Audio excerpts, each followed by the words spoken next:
आगे कैथल के लोगों के लिए जिला नागरिक अस्पताल में ऑक्सीजन प्लांट का लोकार्पण किया गया। प्रधानमंत्री नरेंद्र मोदी वर्चुअल माध्यम से इसका लोकार्पण करते हुए नजर आए। तो नागरिक अस्पताल में आयोजित कार्यक्रम में महिला एवं बाल विकास मंत्री कमलेश ढांडा भी पहुंची।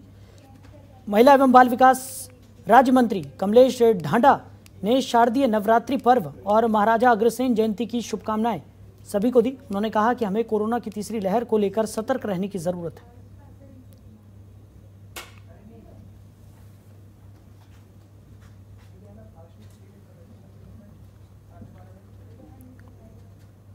तो करनाल पहुंचे विधानसभा स्पीकर ज्ञानचंद गुप्ता ने कहा कि जहां शांति है वहीं तरक्की है। देश प्रदेश में विकास के लिए शांति की बहुत आवश्यकता है। उन्होंने किसानों के प्रदर्शन के बारे में कहा कि कोई भी समस्या है उसका बैठकर बातचीत से हल निकालना चाहिए।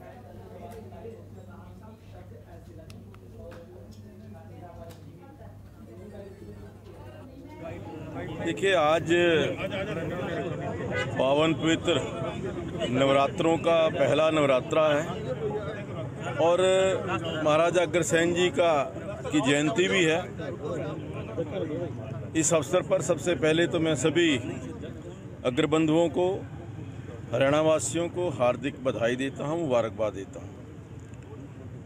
महाराजा अग्रसेन जी ने जिस प्रकार से लगभग 151-175 वर्ष पहले जो समरसता का संदेश दिया था, समाजवाद का संदेश दिया था, जो आपसी भाईचारे का, प्रेम का संदेश दिया था, वो आज भी उस संदेश के जरिए, उस संदेश पर उनकी जो प्रेरणा है उस पर चलने की आवश्यकता है।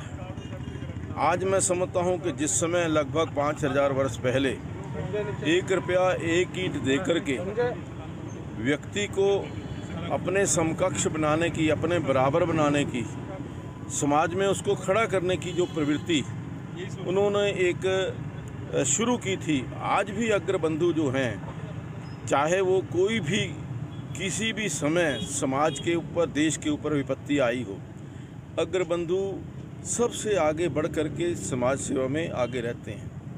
इस कोविड काल के अंदर भी हमारे अग्रवाल बंधुओं ने केवल हरियाणा प्रदेश में नहीं, पंजाब में नहीं, पूरे देश के अंदर गरीब लोग, कोई भी गरीब भूखा ना सोए, इसके लिए विशेष प्रयास किया और उसके लिए काम किया।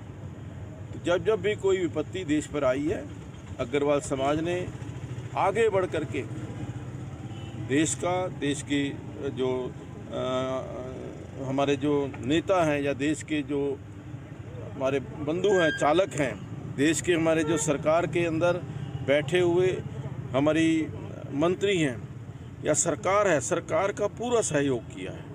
और आज भी मैं समझता हूँ कि लगभग 5000 वर्ष के पश्चात भी आज हमें उसी चीज़ की आवश्यकता है।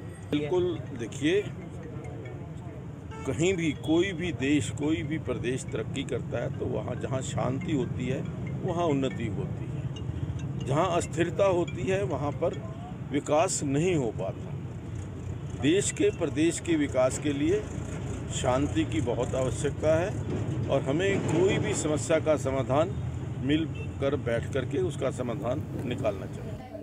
वहीं बीजेपी महिला मोर्चा प्रदेशाध्यक्ष सुमित्रा चौहान कुरुक्षेत्र पहुंची, जहां सैकड़ों महिलाओं ने उनका जोरदार स्वागत किया। इस दौरान सुमित्रा चौहान ने पीएम मोदी को उनके सत्ता के 20 साल पूरे होने पर बधाई दी। सुमित्रा चौहान ने कहा, नमो और मनो की जोड़ी देश और प्रदेश का भला करने में जुटी है। किसान आंदोलन के मुद्दे पर बोलते हुए सुमित्रा चौहान ने कहा कि भोले भाले किसानों को बहला फुसलाकर विपक्षी दल अपनी राजनीतिक रोटियां सेक रहे हैं।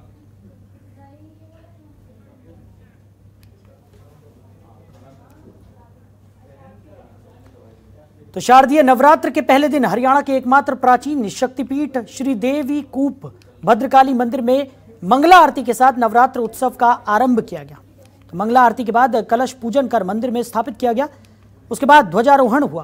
पूर्व मुख्यमंत्री भूपेंद्र सिंह हुड्डा की पत्नी आशा हुड्डा ने शोभा यात्रा को झंडी दिखाकर रवाना किया। इस दौरान आशा हुड्डा ने कहा कि कुर्सी और सरकारें आती जाती रहती हैं, लेकिन मां की शक्ति जैसी आदिकाल में थी, आज है और आगे भी रहेगी। इसी शक्ति को नमन है। चीफ मिनिस्टर थे तब भी और जब वो नहीं रहे तब भी और आज भी, ये कुर्सी और ये गद्दी और सरकारें आती जाती हैं। माँ की शक्ति वही है जो पहले थी, आदिकाल में थी, आज है और आगे भी रहेगी। इस शक्ति को मेरा नमन है। मैं राजनीतिक व्यक्ति नहीं हूँ। मैंने अपने परिवार की सुख शांति और समृद्धि की कामना की है। उसके साथ साथ मैंने पूरे हरियाणा के लिए सुख और शांति मांगी है। जो हमारे प्रदेश में आज दुखी हैं, सड़कों पे धक्के खा रहे हैं, परेशान हैं, माता उन सब के दुख हर ले, मैंने यही मांगा है। मुझे चुनाव की हार जीत से कुछ नहीं लेना। हमारा प्रदेश, हमारा देश और ये विश्व रोग मुक्त हो, ऐसी मेरी कामना है।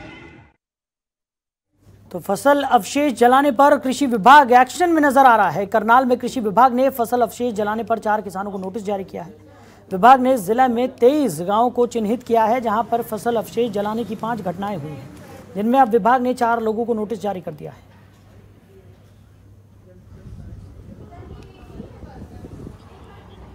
देखिए, अभी तक जो फसल अवशेष की जलाने की घटनाएं हैं वो जिले में 4 घटनाएं रिकॉर्ड की गई हैं।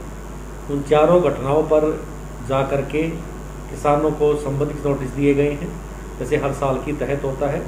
लेकिन इस साल विशेष तौर पर मैं किसान भाइयों को भी इस बात के लिए धन्यवाद करना चाहूँगा कि पिछले साल के और उससे लास्ट ईयर के आंकड़ों को देखें तो तकरीबन अभी तक 70% से ज़्यादा की जो है आग की घटनाओं में गिरावट आई है।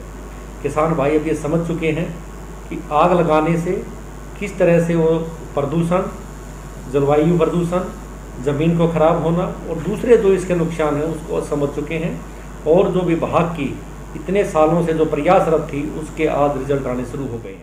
चाहूँगा फिलहाल तो जीरी वैसे कटी नहीं, क्योंकि पीछे खरीद नहीं हो रही। जब खरीद होगी, पूरी तरह से खरीद चालू हो जाएगी, तभी जीरी कटेगी। जब जीरी धान की फसल जब कटेगी तो जब भी तो चलेगी पराली। फिलहाल मतलब धान की फसल कटी कम है, इसलिए कम नज़र आ रही। बाकी किसान भी वैसे बदलने जा रहा है आहिस्ता आहिस्ता। बहुत जो इम्प्लीमेंट है, नए नए जो खेतों को जोतने का हथियार, जो सामान बनने जा रहे हैं, किसान खरीद रहे आहिस्ता आहिस्ता। किसान भी आ रहे इस बात के ऊपर, क्योंकि किसान भी समझ चुका है कि बदलना तो पड़ेगा, ऐसी बात नहीं है। लेकिन जो बेचारा गरीब आदमी है वो कैसे बदले? कई बातें हैं इसके अंदर। जैसे आज मेरी धान की फसल कटी, कई हमारे आलू के किसान हैं जिसको तुरंत खेत तैयार करना वो तैयार नहीं हो सकता से अल्लाह, चाहे कुछ भी हो।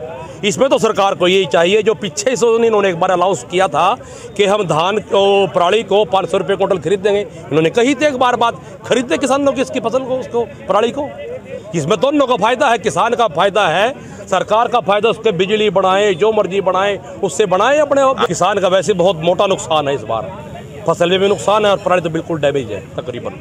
हाँ, जो अगर लेट फसल पकने वाली हमारी बासमती की जो बारीक जीरी की है, जो हमारी बारीक धान है, उसकी शायद पराली ठीक निकले। लेकिन जो अब हमारी पकड़ी है ना, पकने के बाद अगर जो एक बारिश हो जाए तो बहुत नुकसान होता है, फसल का भी नुकसान और पराली का। तो फिलहाल इस बुलेटिन में मेरे साथ इतना ही। आप बने रहिए और देखते रहिए जनतंत्र टीवी। नमस्कार।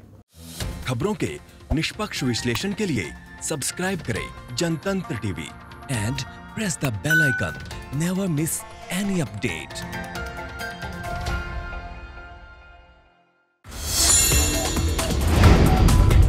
Download the Janatantra TV app, available on Google Play and App Store. Download it now.